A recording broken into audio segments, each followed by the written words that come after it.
Ladies and gentlemen, absolutely everything is going to change in just 24 hours. The way you send, receive money, the way you get paid, the way your bank works, it is never going to be the same ever again. And this is one step closer to a central bank digital currency and complete financial control over every single tiny aspect of your life. So everyone, what exactly is this change that will be happening or you'll be noticing in 24 hours? How exactly does it work? What does it mean for you? And what are the risks and how can we avoid it? Well, everyone, that's exactly what I'm going to go over in today's video. So let's not waste any time, ladies and gentlemen. Let's get straight into the news, the facts, and the data. So look at this, everyone. FedNow is go, it is live, but you're really going to notice it on Monday. But again, what exactly is FedNow? How will it work? And what are the risks? Because I went over absolutely every single mainstream article on this and nobody was talking about the massive risks that you will be facing. So with a service called FedNow, workers could spend their paycheck immediately instead of waiting several days for it to clear, and consumers could pay a utility bill at the last minute without incurring a late fee, among other benefits.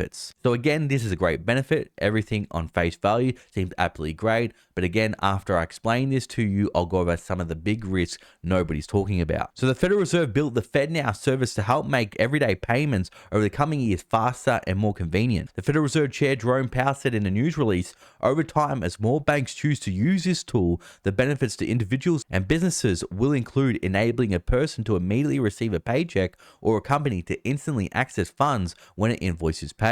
Yep, so far sounds pretty good, right? Initially, 35 banks and credit unions that agreed to be early adopters already have tested FedNow and can accommodate the instant payments. Many could go live right away or shortly after Wednesday's launch if they develop payment services for their customers. Now, if you're worried about your bank using this, well, we've got a few names here, but I'll go into the full list in a moment. So they include JP Morgan Chase, BNY Mellon, Wells Fargo, and People's Bank, among some of the biggest banks that are going to be introducing this. Now, again, why it did go live Thursday, you're really only going to start noticing it this week. 16 service providers that could send or receive payments on behalf of smaller banks are already early adopters. Now, if you're wanting to know the full list of early adopters of financial institution, you can pause the screen now. Here is a full comprehensive list. But again, what exactly is it? Well, currently, checks, automated clearinghouse ACH transactions, debit card processing, and other payments can take a few days to settle as the banks of the sender and receiver of the money communicate and verify that the funds are available. The new service will allow the money to be transferred instantly any time of the day or night, year around. Yet FedNow simply refers to the network provided by the Federal Reserve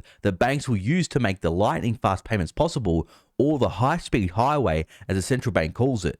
The nation's 9,000 banks and credit unions must still decide whether to join the system and then create mobile phone apps or websites so their customers can send and receive money. Can you see how easily this could be introduced into a central bank digital currency where if you're not on the FedNow payment network, well, you won't be able to buy or sell. To make a payment, both the sender and receiver must have accounts at the banks as part of the network. While there are other apps and services that let people pay each other, such as PayPal, Venmo, and Zelle, they typically transfer funds from one PayPal account to another. For example, not directly to a bank account, or there are generally delays between funds before funds show up in the bank account. So this could also severely impact their business. So that's exactly what FedNow is, but let's get into the risks nobody's talking about. So first things first, what did we see in March? We saw a massive amount of bank runs and we saw banks collapse. Well, guess what this will introduce?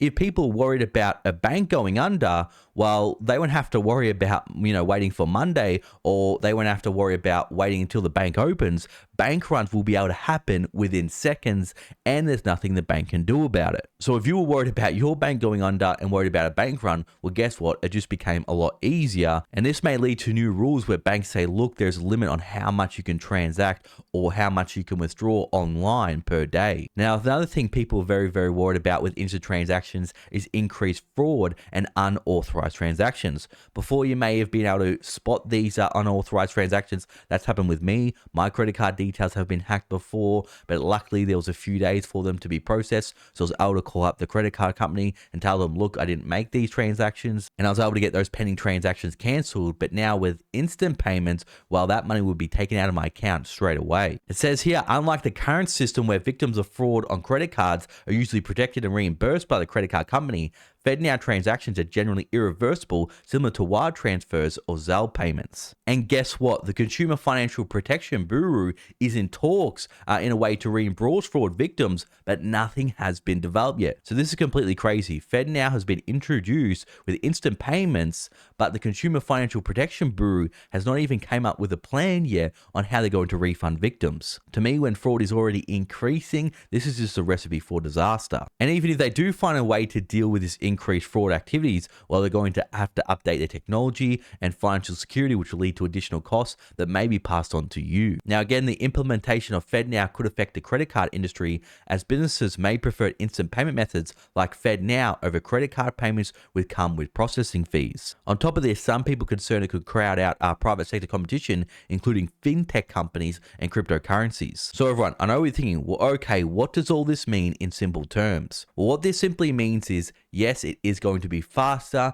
more convenient, and more user-friendly. But what we've seen time and time again is they've given you a bit of convenience and have taken away more and more of your freedoms. And what I'm worried is this is going to lead to a central bank digital currency where, yes, it'll be very convenient. Maybe they'll even usher in UBI, Universal Basic Income, but it is going to come with a lot of strings attached. And remember, your freedom isn't free. And for all the people that don't opt into the FedNow payment system, well, guess what? You're going to get left behind. Maybe companies won't hire you because they'll say, look, we'll only hire you if you're part of this FedNow payment system. And it can lead to a lot of dystopian financial censorship. Now, if you're wanting to learn how to build wealth and master the cycles of gold, silver, and Bitcoin and get out of the financial system or avoid a central bank digital currency, I'm having a 50% discount off my course right now, still in the pre-launch. You can click the link in the description below to start learning today. Now, for all my loyal viewers and subscribers still watching, you're awesome. Thanks for watching. I'll see you all in the next video.